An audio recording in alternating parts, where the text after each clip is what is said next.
De même qu'Alpha Beta Blog parle de toutes les gestions, l'active, l'indicielle et même celle de H2OAM, ce blog s'abreuve à tous les types de littérature. Cette semaine est placée sous le haut patronage d'Alexandre Benoît Bérurier, l'immortel adjoint du commissaire San Antonio, qui disait espère à la place d'expert. Car des espères, il en pleut dans ma semaine Twitter.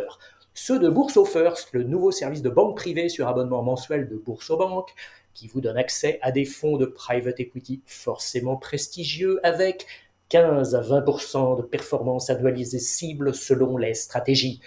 Je me demande quand l'AMF va interdire ces mentions de performance cible pour les fonds investissant dans des actifs non cotés.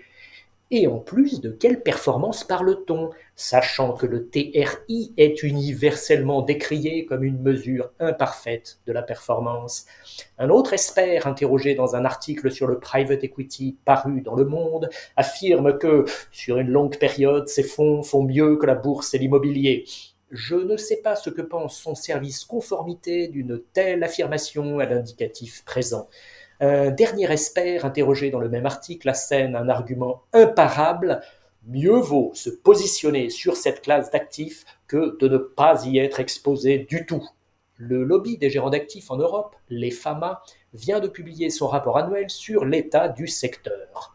On y apprend que les particuliers pèsent de plus en plus lourd dans les encours totaux, plus de 30% à fin 2023 devant les fonds de pension et les assureurs. C'est notamment dû à leur appétit croissant pour les ETF actions indicielles à bas coût, et cette tendance augure de lendemains difficiles pour les gérants actions actifs qui, selon les termes de l'EFAMA, que j'aurais pu reprendre à l'identique, rare exemple d'alignement de point de vue, se trouvent pris entre deux feux, facturant souvent des frais plus élevés sans délivrer avec consistance des performances plus élevées. Il résulte de cette dynamique que la gestion action active pourrait avoir le plus faible taux de croissance annuel moyen dans les années à venir.